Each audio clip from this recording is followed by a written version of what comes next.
What's going on, team? And welcome to another episode of the Lifestyle You podcast. It's your host, Lacey Iskra. And today I have a very special guest joining me and would love to welcome to the show, Dr. Elizabeth Lombardo, a sports psychologist and book author. So thank you so much for being with us. Thanks for having me. I'm excited about your podcast. Yeah. So Dr. Elizabeth focuses on how to crush your inner critic so that you can live a life of purpose, fulfillment, and true success, and not only in your professional life, but also in your personal life, including parenthood. She is on a mission to help you recognize your real self-worth so you can live the life you've always dreamed of. And really excited to just dive right into this because on this podcast, we do talk about our good old friend, the inner critic. And that is where I would like to start with you because you do talk a lot about the inner critic as well. So just to kind of get started, I guess, what do you define as the inner critic and what's the first step to becoming aware of it? So that inner critic is that little voice inside of us that says not very nice things, right? You suck. You're in way over your head. You totally messed up. And we all have an inner critic.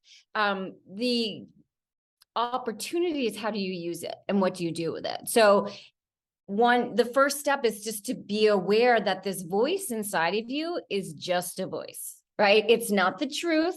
It's not it's not like inner wisdom, that mean voice. It's just a voice that, in my opinion, and we can talk about why I think this, but in my opinion, it's actually trying to help you, even though it sounds pretty mean.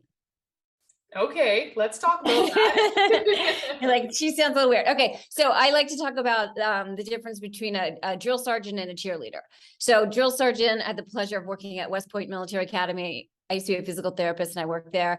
And the drill sergeant would be yelling at the cadets, right? Yelling at the soldiers. Why does a drill sergeant yell and demean soldiers with the ultimate goal that the soldiers be successful, right, on the battlefield?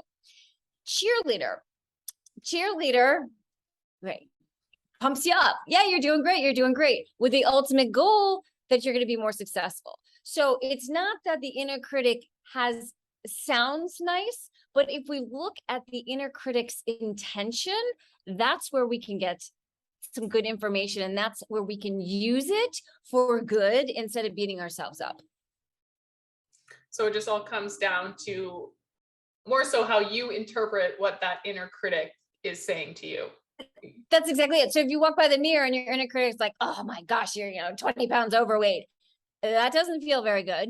But what it really is saying is, I want you to be healthy, right? If your inner critic is chastising you before, I don't know, let's say you have a big presentation or a big date, and oh my gosh, it's I don't know what to say, I'm going to mess up. What your inner critic really wants is for you to be successful. And so if we can, one, depersonalize that inner critic, realize this is just a voice, it's not truth. And then two, kind of try to find the positive intention in it and focus on that intention as opposed to the delivery method, then we can use it to help ourselves instead of beating ourselves up. Yeah, that makes a lot of sense because sometimes the inner critic is nice, or is there like two critics and one is mean and one is nice, or are they the same, or what's your interpretation? Well, I mean, scientists say we have about 60,000 thoughts in our heads every single day. So we're constantly having all kinds of thoughts. And if you think about it, very rarely is it a single thought? Is it one track thought? Like, I don't know about you, but if you stuck a microphone in my brain, if I'm, I don't know, let's say about to go on the Today Show, most of me is gonna be like, yeah, this is great, so exciting. Another part of me is, don't mess up. Make sure you remember what you want to say. So a lot of times it's not just the inner critic. We have the inner critic, and then we have other voices within us. And by this, I don't mean we're having hallucinating voices, right? These are just our thoughts that are going on. So just again, being aware of what we're saying to ourselves. 60,000 thoughts are racing through our minds. And interestingly, we are not aware of the majority of those thoughts. And yet those thoughts impact how we feel, how our bodies react, and how we interact in this world. Our thoughts are the most powerful things that we have.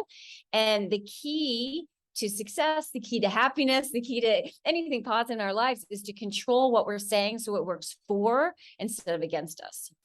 Okay, so it's not even that we have to work towards like changing those thoughts and trying to never have another negative inner critic thought. It's more just like, okay, what is this thought actually telling me? The thought isn't actually the truth. It just has a deeper meaning, and then break it down from there. Exactly. And again, we often aren't even aware of the thoughts that we're having. So the key is really to figure out, what are you saying to yourself? If you could stick a microphone in your brain, a lot of times when we have distress that we don't want, emotions we don't want, that's caused by what we're saying to ourselves. So a lot of times we'll be aware of how we feel, whether it's our emotions or our physical sensations, right? Because a lot of times our bodies will let us know that we're having thoughts that aren't too kind. So those can be kind of those red flags or signals. What am I saying to myself right now? And how helpful and accurate is it really? Okay. That makes sense. Yeah. Because something that we talk a lot about on just this podcast and in my coaching is journaling. And I think that is what really helped me, was start to understand my thoughts, was when I journaled, and then it'd be the same reoccurring thought coming up each day. And I'm like, why am I thinking this? Like, this is not nice. And then gave me the opportunity to change it. So awareness is super important. Yeah. And it probably had been in your mind for a while, impacting you for a while, and you didn't even realize it. And of course you don't, because I always say to my coaching clients, like, when in school did we learn how to identify our thoughts, right? And how to make sure they work for instead of against us. I didn't have that class until I tell the story when I was getting my degree in psychology. First week of school, I'm madly taking notes, listening to the professor, and something hits me. Why do I have to get a PhD to learn this? Like, wouldn't we all benefit from understanding our minds? Basic, and how to help it work for instead of against us. And that's really my mission, is to take these concepts in psychology. There's a lot of great research. There's a lot of great techniques and strategies that we can use. So taking that from the research, from psychology, and disseminating it or sharing it in what I call bite-sized digestible ways, right? So how can I take this theory and apply it in my life? Because, 90 minutes of yoga, hour and a half of meditation every day, that'd be great. I don't know a lot of people who can do that. So how can we do this within the I was going to say the constraints, but within the opportunities of our lives? So do you have any tools, I guess, besides journaling? I think that's an obvious one we talk about lots, but do you have any other ones that would help people become more aware of their inner critic? Yeah. So being aware of, again, we often aren't aware of the thoughts, but we're aware of the consequences of the thoughts. So when you have emotions you don't want, when you have physical sensations you don't want, right? For me, my neck always gets really tense when that inner critic gets loud. And then when you engage in behaviors that you don't want, maybe you're more irritable with loved ones, maybe you procrastinate. This happens more when we're in what I call the psychological red zone. The psychological red zone is when we're at high levels of distress, and our inner critic gets louder and louder and louder the higher levels of distress we have. So being aware of those three red flags: emotions you don't want, physical sensations you don't want, and then behaviors you don't want. Those are the red flags. When you experience those, then you can say, what am I saying to myself right now that's causing me to feel like this, or that's causing me to do this? So is it did you say the red zone? Yeah, psychological red zone. Yeah, So that's my newest book. Get out of the red zone, transform your stress to optimize true success. Love it. So the red zone, is our inner thoughts what causes us to get to that zone, or are we stressed out and then the inner critic comes out, says a whole bunch of mean things, and then it just accelerates that? It's usually our thoughts that put us in the red zone, although it can be physiology, right? Have you ever been hangry, right? Yeah. No, that's a red zone right there. But usually it's our thoughts that put us in the red zone. Most people think it's experiences, it's events, it's people that put us into this red zone, this high level of distress, but it's not actually, it's our interpretation of the event. And I'll give an example if I can. So I was, when I was doing my postdoctoral training, I worked at a major trauma center. And one day I received a consult for an electrician, and we'll call Roger. And Roger was working on a wire that was supposed to be inactive, but unfortunately for Roger, it was quite active. So that when he touched this wire, a volt of current went through his body and burned him so severely that the doctors gave his wife the following option: we can let him die, or we can surgically amputate both of his arms to try to save his life. So it was my job. Yeah. So they surgically amputated forearm quadrant, which means all the way up, both of his arms. And it was my job as a psychologist to get him out of the red zone, right? Obviously he's feeling depressed and hopeless and helpless. And when I went in to meet Roger, he had a big smile on his face. And I was like, what's going on? And he told me, he said, I am so grateful that I'm alive. And I don't know why my life has been saved, but I know it's for a very positive reason. So surgically amputating both of his arms, most people would probably be in the red zone, not Roger, right? So it wasn't the event, it's what he was saying to himself about that. By the way, listeners, do not do this at home. Like, that's not going to make you happier. It's not going to make you grateful, but it's a great lesson to us that it's not what people say or do, right? It's not events or experiences. It's what we say to ourselves about them. And the power in that is we can't always change what happens in our lives. We can't always change what people do, but we always have control when we take it and learn the skills to really control how we are interpreting it, what we're saying to ourselves about it, to make sure that our thoughts are accurate and helpful. That's when I'm working with my clients, I always say, is it accurate and is it helpful? Because here's the thing, some negative thoughts are completely accurate, right? They're completely accurate. So we want to make sure our thoughts are accurate and helpful. Accurate and helpful. And that's just kind of like in the moment or whenever you become aware that the inner critic is being a little mean to you, that's when you just take a step back. Is this helpful? Is this true? Is that what you said? Yeah. Is it true? And I know I go through a list of, in psychology, we have something called cognitive distortions. Cognitive means thinking. Distortions means they're inaccurate, right? If you put on someone else's prescription glasses, everything would be distorted.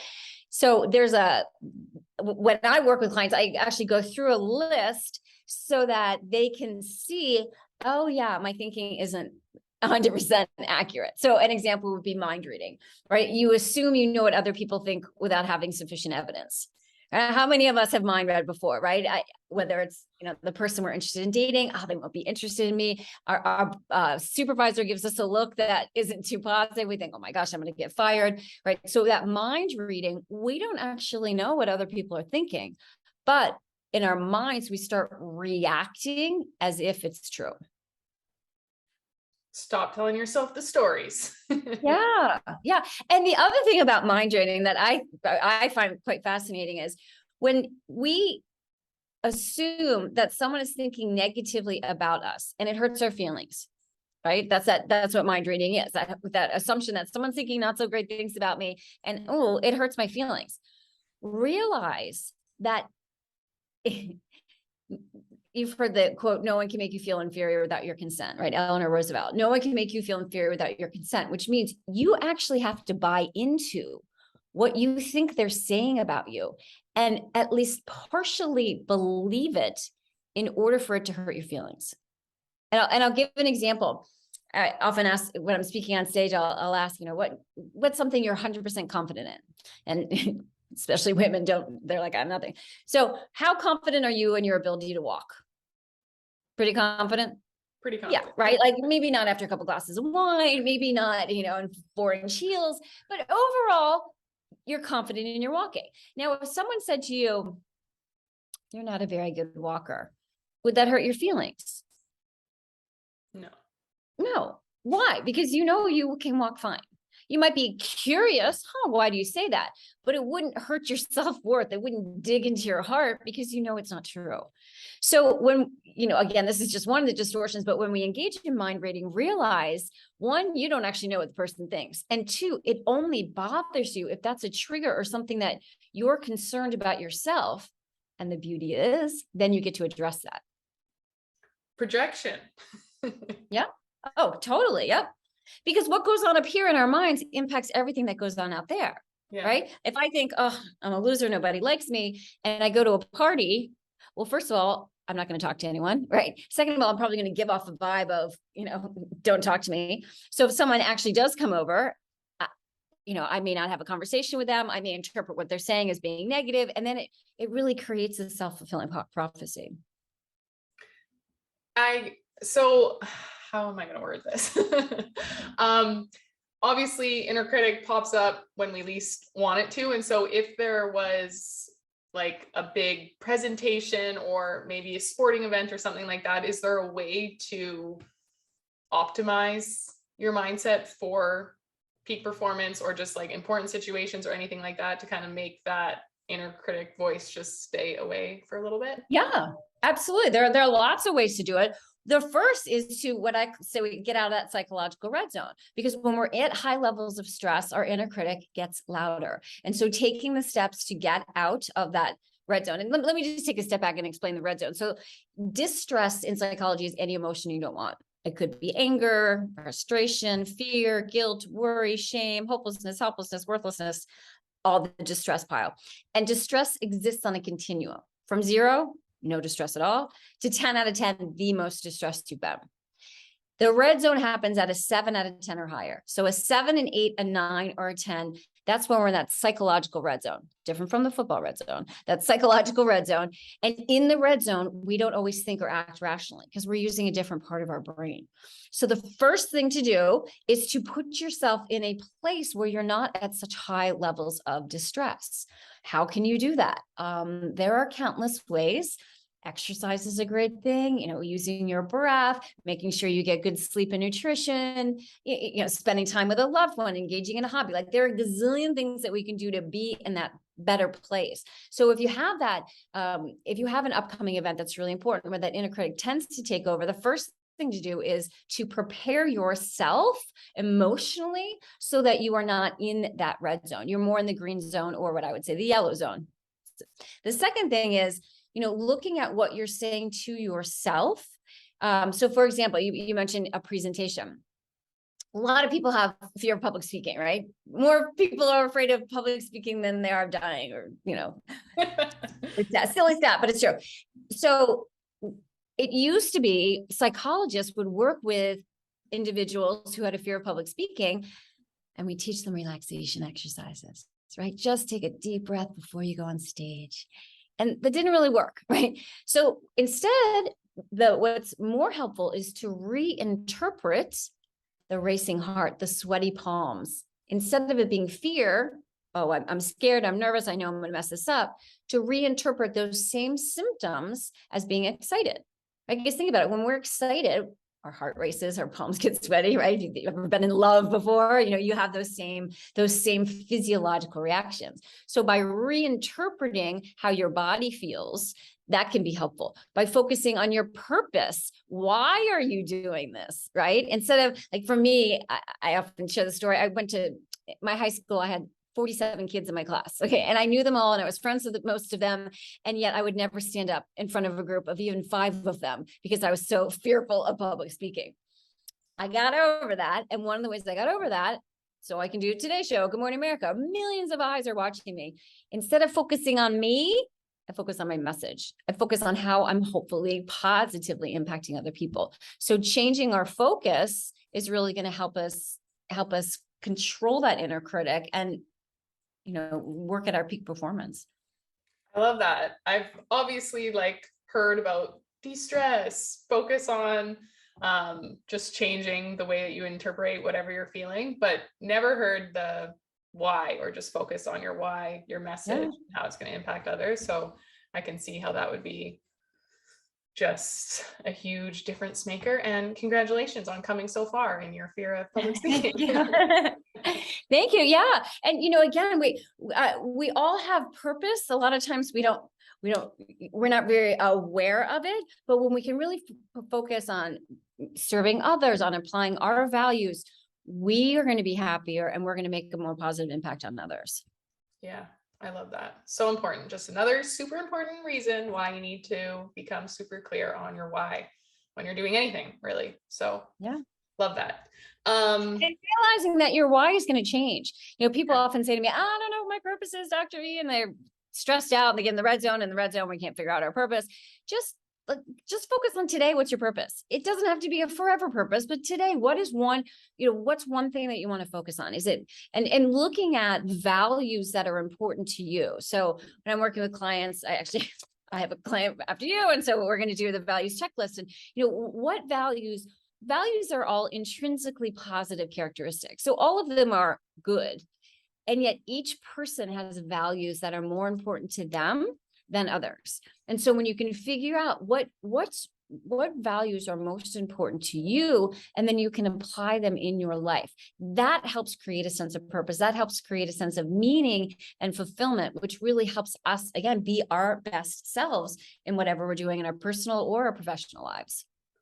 Do you have any tips on how to understand what your values are when you're creating that list? Yeah, you can get on the internet and find a values checklist. But another thing that can be helpful is to do the following exercise. So think of someone you admire, like someone you look up to. It could be a fictional character, it could be a famous figure, it could be someone in your life. Got that person in your mind? Yeah. Everyone can be doing this. Now, identify 3 things that you admire about them. Right? What are 3 characteristics about that person? Maybe it's their sense of humor, or their focus on health, or their ability to forgive, or compassion, or tenacity, whatever it is. Come up with at least 3 things that you admire in that person. And maybe you've already come up with them, but just for the purpose of moving forward, now realize that those 3 things that you admire in someone else are also the 3 things you admire in yourself. And they already are in you. You already have them, right? We may need to dust them off a little, but they're already within you. So once you figure out what those characteristics are that you admire in others, also characteristics you admire in yourself, then choose just one of them and ask yourself, how can I apply this in my life today? It doesn't have to be something huge. So I don't know if it's compassion, you don't have to quit your job and move to Africa and build water wells for 3 months. Compassion could be picking up the phone and calling or texting or, snapping Snapchatting a friend who's going through a difficult time. It could be something as simple as looking at the barista in the eye and offering a sincere thank you. Like, it's those little things, but when we're very purposeful in applying our purpose, that helps us feel more fulfilled. It helps elevate our energy, right? And it really just helps us be more successful. I call it true success at what we're doing. So do you find that people's values are often linked to like what their purpose is? If that makes Yeah. sense. So when we apply our values, that's when we're really living a life of purpose. Cool. Yeah. Another thing to consider when I'm teaching, finding your purpose kind of stuff, is purpose is found in 3 main ways: experiences, growth, and contribution. So experiences, how are you not just spending your time, but spending your energy, right? Because sometimes I'm sure you've been with people who have physically been there, but they weren't really there. You know what I mean? Their minds were elsewhere. So they were spending time there, but their energy was elsewhere. So how are you spending your energy? Right? Are you watching Netflix for 8 hours a day? Or are you having a really meaningful conversation with someone? Or are you volunteering? Are you helping out? Nothing wrong with Netflix, right? But maybe a little less Netflix and a little more something that's meaningful to you. So experiences, contributions. How are you contributing to a cause that is greater than yourself? Could be through volunteer work. It could be helping out a friend, figuring out for you, what are you excited about? Some people it's helping out kiddos or people who are sick or animals or nature. Contributing to a cause that is greater than yourself will help you feel and experience more purpose. And then the third component is growth, right? You've probably heard, if you're not growing, you're dying, right? So how are you growing? And growing could be setting a moderately challenging goal that's meaningful to you.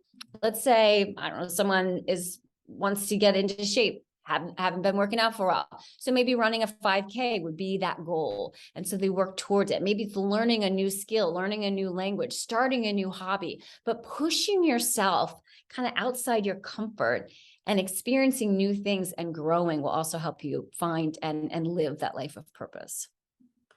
That was a great breakdown. I feel like that's so many people's questions, and I've never heard such a good tactical answer. That is amazing. I love that.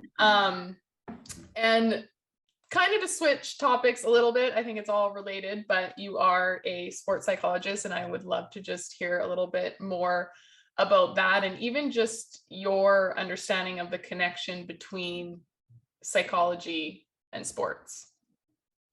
Yeah. So my previous life, I'm a physical therapist. And then I went back to school and got my degree in psychology and really started out my private practice. I did a lot in sports psychology because of this whole mind-body connection. I started working with athletes who were injured.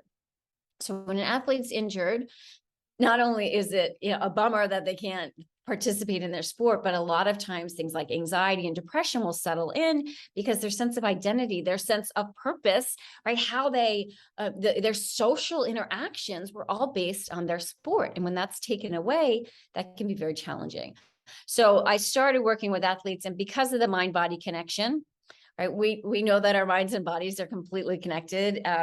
Think about if you've ever watched a horror film, right?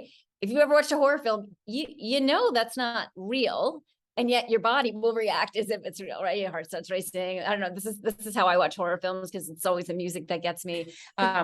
Anyway, so I started working with athletes who were injured to help their mindset and also help their healing, because healing is our subconscious mind. So addressing that, and then really moved it into understanding our mind is probably, for most athletes, is so, our mindset is so underdeveloped, and it really is that secret, what I would say, that secret ingredient to going from good to great in terms of your athletic abilities, right? So a lot of times athletes will focus on, practicing the skills and the drills and scrimmages and all of that. But what they fail often to do is to address what you're saying to yourself. So for example, working with a golfer, comes in, he can putt, he knows how to putt, he's putt a gazillion times before, but when he misses one putt, it gets in his head. Oh, I missed, I'm going to miss the next one, and the next one, and the next one, and the next one. And what he says to himself then impacts how his body actually performs. And so optimizing our mindset in an authentic way, it's one thing to just say, oh no, just tell yourself you're going to get it. But on that deeper level, that inner critic's like, no, you're not. You totally messed up. You're going to mess up again. So learning skills of how to literally rewire your brain. That's what I do when I work with my athletes. And when I say rewire your brain, I don't mean electric shock therapy, but if you think about every thought we have are just nerves firing a certain pattern within our brain, right? Thought A, it's this, thought B, it's this. And we have a saying in psychology, nerves that fire together, wire together. So the more you have a thought, the more likely you are to have it again and again and again. So what we want to do is to help optimize that mindset. Again, here's the theme. So it works for instead of against the athletes. And so a lot of it is addressing their stress. It's changing their mindset in a way that's not superficial, but it's really ingrained within them to be able to handle setbacks, to be able to handle disappointments so that they can bounce back and move on. And I guess that would apply too, because we have maybe not so much sports people listening to the podcast, but just ladies like entering their change in lifestyle, either wanting to lose weight or just get healthier. So it's the same kind of thing. It's like when your identity doesn't match what you're trying to do, instead of, I don't know how I'm trying to explain this. Like weight loss is a great example. I'm always amazed that when people are losing weight, they aren't addressing their mindset for a couple of reasons. One, we talked about that red zone, high levels of distress. What happens when we're high levels of distress? Very rarely do we reach for a fresh garden salad. Right? That's when we tend to go for our comfort food. So if we want to have a healthier body, addressing your distress is going to be absolutely key. Not only from a behavioral standpoint of view, i.e. engaging in what I call Ben and Jerry's therapy when we're stressed out, but also from a physiological standpoint of view. Because when people are in that red zone for a prolonged period of time, when they're in that high level of stress for a prolonged period of time, our bodies lay down fat cells, especially in our abdomens, right? And it impacts, for example, our sleep. And we know that when we don't get good quality sleep, that can have a negative impact on our waistline and on the health of our bodies. So really looking at not only what are you doing in terms of exercise and diet, but what are you doing to address that mindset and that high level of stress that you're experiencing. And I'll give an example. I'm working with a client right now who she had her food sensitivity test, right? And she came back and she basically was sensitive or intolerant to like pretty much everything. I think there were like 3 things she could eat. So why was that? A lot of people think because you're actually intolerant to it. But if you think about it, when we're high levels of stress, when we're in that red zone, what happens to our bodies? Inflammation, and inflammation prevents us from being able to absorb a lot of foods. So one way to handle that, and this is what her doctor was saying, was to avoid all of those foods. Now, again, she could eat 3 things that caused her more stress, and it just perpetuated the cycle. So what we did was really worked on her high level of stress so that her body wasn't as inflamed. And then when she took the test again, the majority of the things that she was intolerant of before, she wasn't anymore. So it's not to say that those tests are wrong at all, but it's just to say, to remind us that it's not just the gut absorbing the food. We want to look at how much inflammation is going on and understanding that stress will increase the inflammation in our bodies. Yeah, I love that. And it's even interesting because we do work with women who are trying to lose weight. That's like primary our client base. And it's almost like they're doing really, really good. And then it's like when they start to get stressed out, that's when they go back to their old habits, which only causes more stress. And then it's just like an ongoing thing. And so it's really just starting to understand how you can cope with being stressed out with not your old habits that caused you to get to this place of unhealthy in the first place. Exactly. And remember, we were talking about those cognitive distortions, those ways that we see things. Another one is all or nothing. All or nothing. You know, it's either I'm doing what I should be doing on my new diet and exercise regimen, or I don't. What happens then is I had one cookie and ruined my diet. I might as well consume the whole plate. Right. And that mentality, of course, isn't rational. Like, you know, one cookie versus 10 cookies, we can see that's probably very different. But in our thinking, a lot of times, especially when we're high levels of stress, we go right to that all or nothing. New Year's resolutions, great example, right? January 1st, we give up, you know, someone gives up all alcohol, all sugar, all fried foods, going to go to the gym every day. And then January 2nd happens. So I have a saying, it's not failure, it's data. It's not failure, it's data. So when you revert back to your old ways, instead of thinking, oh, I'm a failure, this is never going to work, use it as data, use it as information. Well, wait a minute. What were the ingredients that went into me not working out, or that went into me grabbing that comfort food? Oh, I was stressed. Oh, I didn't have healthy choices available. You know, looking at what the specific ingredients were that led to that decision, then you can use it and take steps to prevent it next time, right? So if you didn't have any healthy food options, you're at work and you just, you know, grabbing something that's available. Oh, so maybe next time I'm going to bring some snacks to work. So use it as information as opposed to beating yourself up. And so that's like how you would get away from the all or nothing mindset. I find that the all or nothing mindset is just taken over society. And it's like every single person has it in almost like every realm. And when trying to explain how to get away from it, it's hard because, like you said, we know it's irrational. We know it doesn't make sense. We know we wouldn't pop all tires on our car if one tire was popped, but when it comes to anything else. So it's just more so understanding when you notice yourself going into that all or nothing mentality, looking at the data and then trying to change it moving forward. Yeah, using that information to help you, because, you know, when in psychology we have something called stages of change, and when we want to create a change that's sustainable in our lives, there are different stages. There's pre-contemplative. I'm not even thinking about, you know, changing my diet. To contemplative, I wonder what it would be like if I started eating healthier. To planning, oh, I'm starting my diet on Tuesday. Well, one of those stages is relapse, going back to where you were before. It's just part of the process. And so we can say, oh, this is part of the process. In order for me to sustain this behavioral change that I want, I'm gonna relapse. I'm gonna lapse into my old ways. And then if you use it and that information, then you can get right back into the next stage would be action. You get right back into that exercise regimen, the nutritional intake, whatever it is. So I love that. Accept that. Basically plan for failure and understand, well, maybe not failure is the right word, but plan for lapse. Yeah. Yeah. So in the research on smoking cessation, quitting smoking, the average person lapses or fails 7 times before they actually quit for good. So when you do that, just be like, oh, and whether it's smoking or, you know, changing your diet or whatever. Oh, okay. Here's how I can learn from it. Here's how I can use that to keep moving in the right direction. One relapse closer to quitting. That's right. Yeah, my dad's tried to quit smoking a couple times and he always goes, I've never quit. I've just started smoking like 4 to 6 times. I'm like, it's great, Dad. It's great.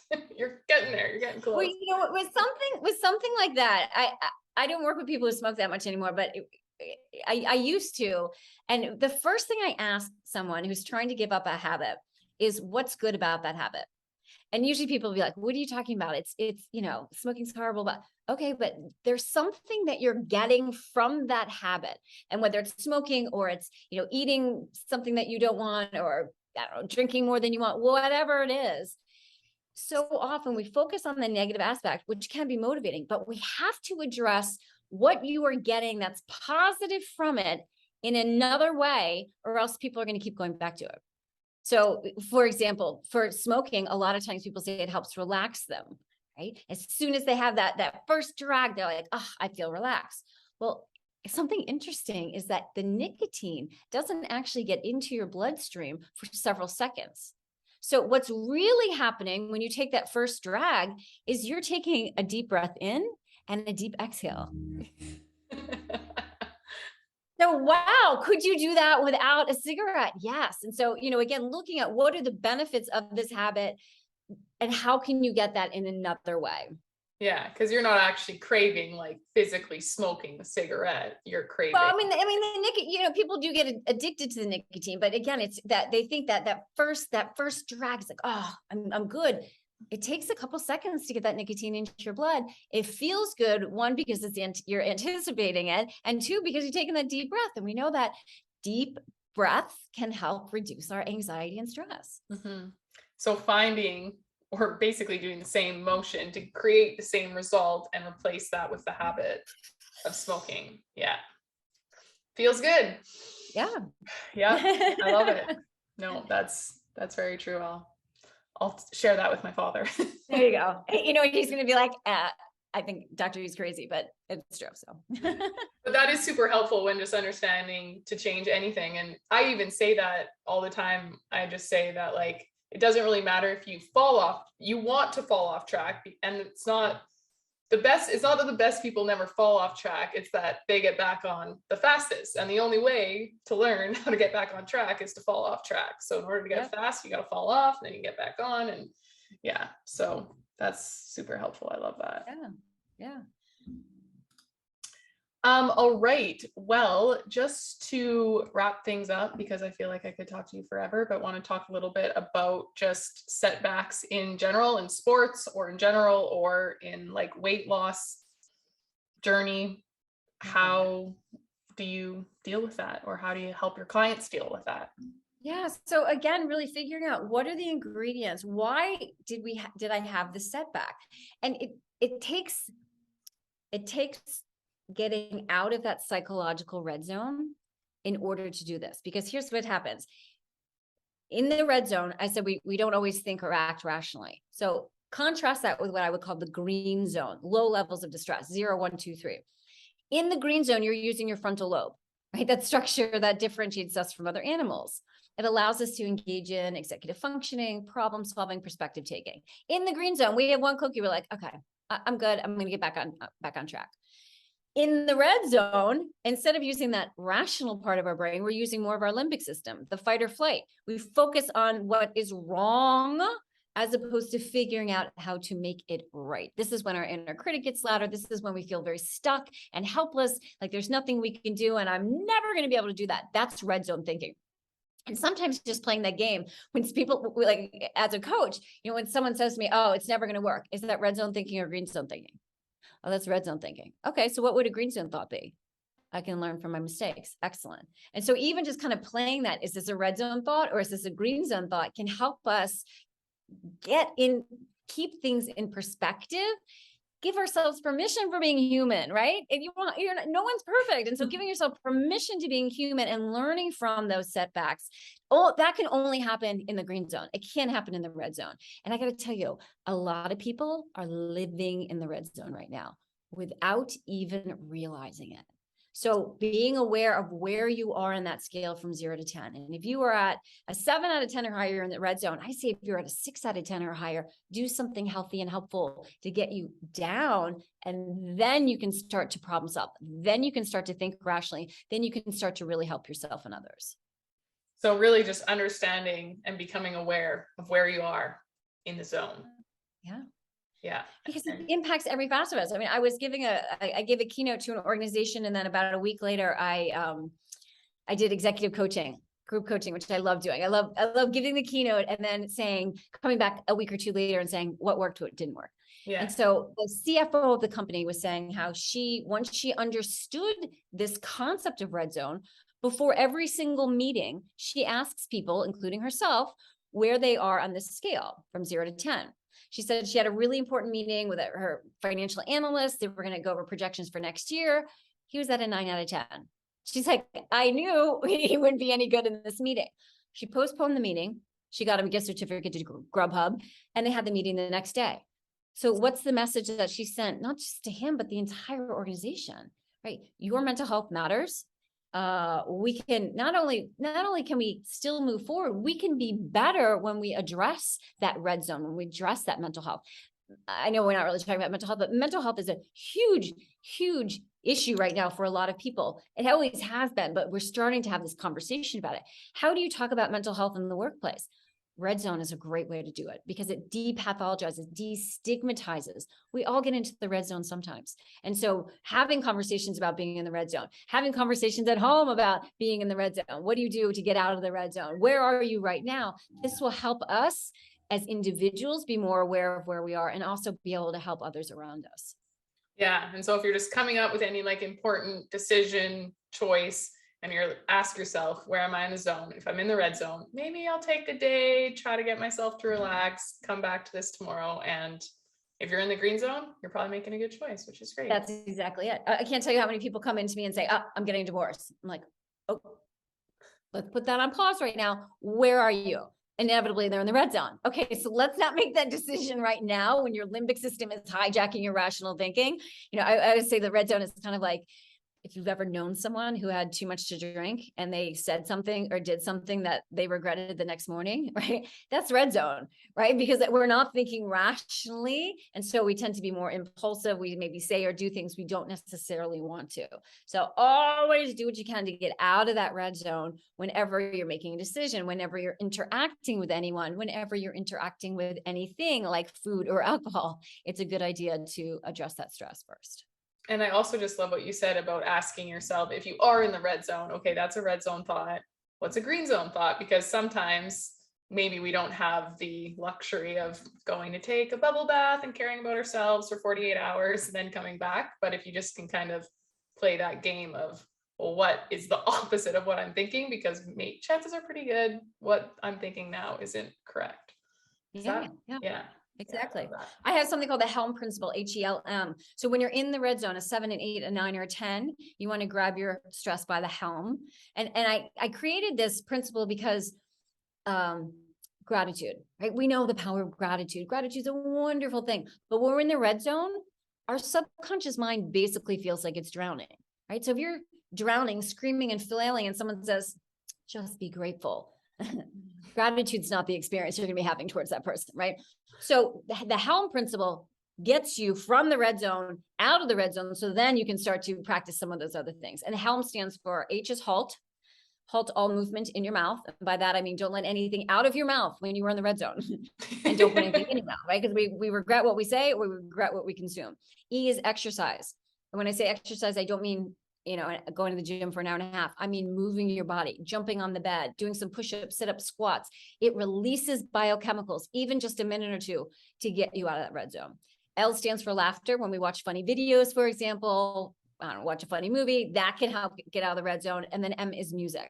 I'm sure you've heard a song, you haven't heard in years, even decades, and it brings you right back to that time. So I actually recommend my coaching clients keep a get out of the red zone playlist. So they don't even have to think about it. They notice that their stress level's high. They hit play. If you dance around, you got 2 of them, right? If you dance like me, you're laughing, you got 3 of them.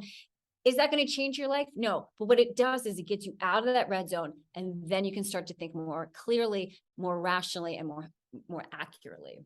I love that. Helm, How halt, exercise, laughter, music. I'm gonna remember that. Love it. Thank you for sharing. All right, well, I could easily keep talking to you forever, so we'll cut it off here so that I'm respectful of your time, but love to share with, if you want to share with the audience just where they can find you or anything that you've got going on that they might find helpful. Yeah, so if they go to my website, elizabethlambardo.com, we have a lot of information there. And then, of course, follow me on Insta. We try to get information out. Again, bite-size, easy to digest and apply strategies so that you can have less stress and more happiness in your life. Which is so needed. So thank you. And we will put all of that in the show notes for you guys as well. So if you are interested in Dr. Elizabeth Lombardo, you can just check those out and you'll be able to find her easily. So thank you so much for joining us on the Lifestyle You podcast. And I will talk to everyone next week.